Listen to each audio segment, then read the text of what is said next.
Urwandiko rwa mbere rwanditswe na Yohana, igice cya 4. Itandukaniro ry'imyigishirize y'ibinyoma n'iy'ukuri. Bakundwa, ntimwizere imyuka yose, ahubwo mugerageze imyuka ko yavuye ku Mana, kuko abahanuzi b'ibinyoma benshi badutse bakaza mu isi. Icyaba ari cyo kibamenyesha umwuka w'Imana.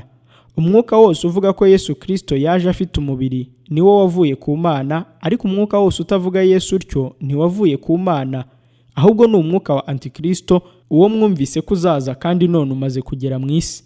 Bana bato, muri ab'Imana, kandi ba bandi mwarabanesheje, kuko uri muri mwe aruta uri mu b'isi.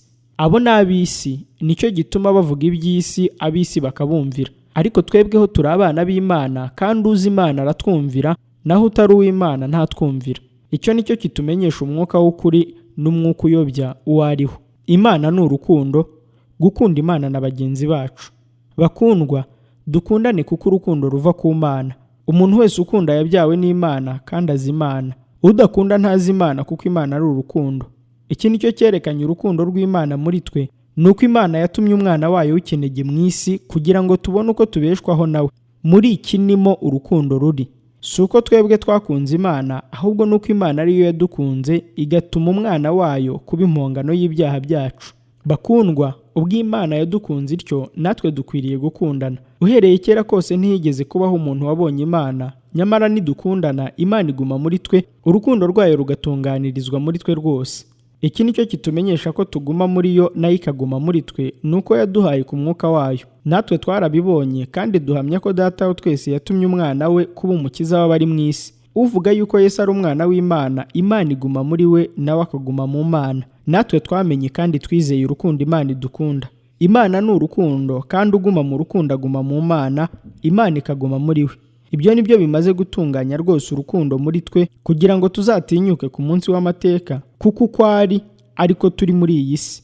Mu rukundo ntiharimo ubwoba, ahubwo urukundo rutunganijwe rwose rumara ubwoba, kuko ubwoba buzana igihano, kandi ufite ubwoba ntiyari yashyikira urukundo rutunganijwe rwose. Turayikunda kuko ariyo yabanje kudukunda. Umuntu navuga ati nkunda Imana akanga mwene se, aba ari umunyabinyoma, kuko udakunda mwene se yabonye atabasha gukunda Imana atabonye. Kandi dufite iri tegeko ryavuye kuri yo ngo ukunda Imana akunde na mwene se.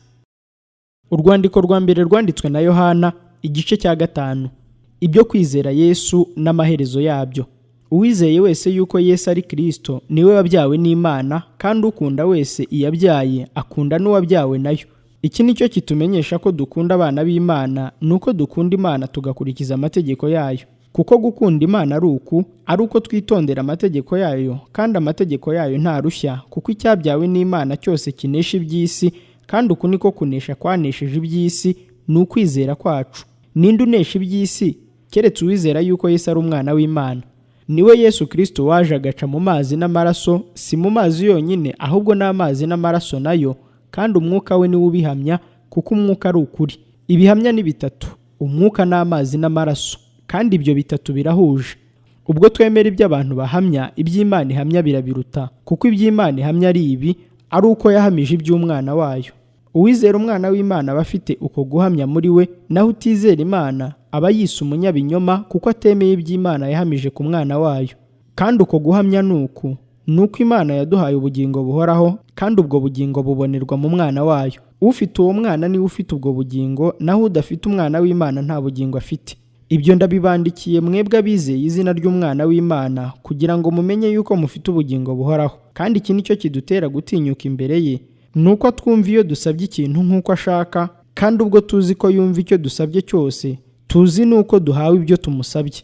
Umuntu nabona mwene se akora icyaha kitari cyo kumwicisha, nasabe, kandi Imana izamuhera ubugingo abakora ibyaha bitari byo kubicisha. Hariho icyaha cyicisha, si cyo mvuze ko agisabira. Gukiranirwa kose ni icyaha, nyamara hariho icyaha kiticisha. Tuzi yuko umuntu wese wabyawe n'Imana adakora ibyaha, ahubwo umwana Imana yabyaye amurinda, kandi wa mubi ntamukoraho. Tuzi ko turi ab'Imana, naho ab'isi bose bari mu mubi. Kandi tuzi yuko umwana w'Imana yaje akaduha ubwenge ngo tumenye iy'ukuri, kandi turi mu y'ukuri, kuko turi mu mwana wayo Yesu Kristo. Iyo niyo Mana y'ukuri n'ubugingo buhoraho. Bana bato, mwirinde ibishushanyo bisengwa.